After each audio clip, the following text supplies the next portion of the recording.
नौकरी के नाम पर बिहार में अय्याशी गैंग कंपनी बनाकर 200 लड़कियों से रेप से लेकर एबॉर्शन तक के इल्जाम है। बिहार में अय्याशी गैंग की करतूत, महिलाओं को बनाया हवस का शिकार, कंपनी खोलकर महिलाओं का शोषण किया। ये कहानी आपको हैरान कर देगी। ये कहानी आपको सोचने पर मजबूर कर देगी। बिहार में ऐसा हुआ है। ये किसी विदेश के सीरियल रेपिस्ट की कहानी नहीं है। ये नौकरी का झांसा देकर यौन शोषण करने का अब तक का सबसे बड़ा रिकॉर्ड है। नौकरी देने का लालच देकर महिलाओं को शिकार बनाया गया। एक दो महिलाएं नहीं, 200 महिलाओं के साथ रेप करने का मामला सामने आया है। बिहार में आज से पहले इस तरह की घटना के बारे में किसी ने नहीं सुना। बेरोजगारी में नौकरी मायने रखती है। नौकरी के इस महत्व को कुछ लोगों ने कंपनी खोलकर भुनाया। हैवान की शक्ल में कंपनी ने महिलाओं के साथ यौन शोषण किया। ये एक ऐसी घटना है जिसके बारे में जानकर स्थानीय प्रशासन हिल गया है। ये बिहार के मुजफ्फरपुर में हुए बालिका गृह कांड से भी बड़ी घटना है। सरकार को इस पूरे मामले की एसआईटी से जांच कराने के बाद इसके आरोपियों को कड़ी से कड़ी सजा दे दी जानी चाहिए। जी हाँ, इस घटना से परिचित लोग कुछ ऐसा ही कह रहे हैं। मुजफ्फरपुर में नौकरी देने के नाम पर करीब 200 लड़कियों की इज्जत लूट ली गई। नौकरी का झांसा देकर इज्जत लूटने की घटनाएं तो कई सामने आई है, मगर मुजफ्फरपुर की यह घटना, ताजा घटना आपको हिलाकर रख देगी। मुजफ्फरपुर में हुई ये घटना आपको ये सोचने पर मजबूर कर देगी कि बिहार में नौकरी मांगने गई आपके घर की बहू बेटी सुरक्षित वापस लौटेगी या नहीं। नौकरी के नाम पर बुने उस जाल का शिकार होकर रह जाएगी। वहां से निकलने के बाद वो अपनी जिंदगी जी नहीं पाएगी। उसे खुद से नफरत हो जाएगी। ये मामला मुजफ्फरपुर के अहियापुर इलाके का है, जहां 180 लड़कियों को नौकरी देने का झांसा देकर बंधक बनाया गया।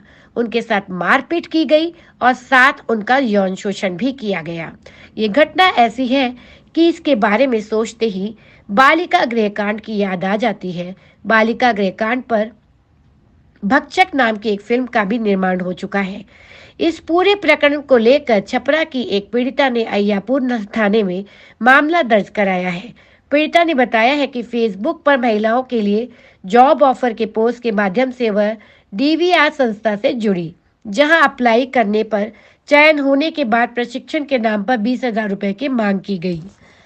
उसने बताया कि पैसा जमा कराने के बाद बहुत सारी लड़कियों के साथ अहियापुर थाना क्षेत्र में ही बखरी के निकट रखा गया। लगभग 3 महीना तक गुजारने के बाद भी जब सैलरी नहीं मिली तो उसने संस्था के सीएमडी तिलक सिंह के समक्ष अपनी बात रखी।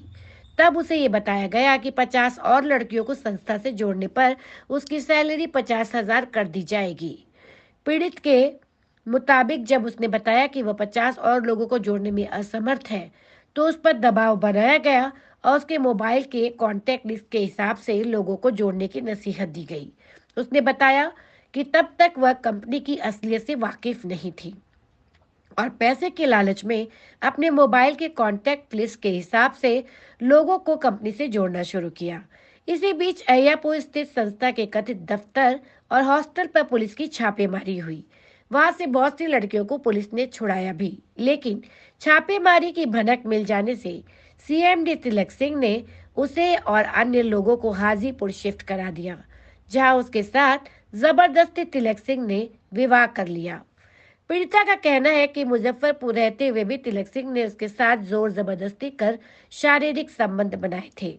उस दौरान वह गर्भवती भी हो गई थी।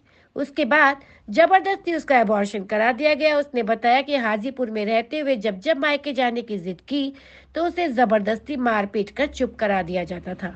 बाद में एक बार तिलक सिंह ने अपने सहयोगियों संग 3 गाड़ी से आया और बोरिया क्षेत्र में 200 रुपए का नोट देकर नसीहत दी, तुम मायके जाना चाहती हो तो आजाद हो जाओ। इसी बीच कंपनी की फर्जी होने का उसे एहसास हो गया।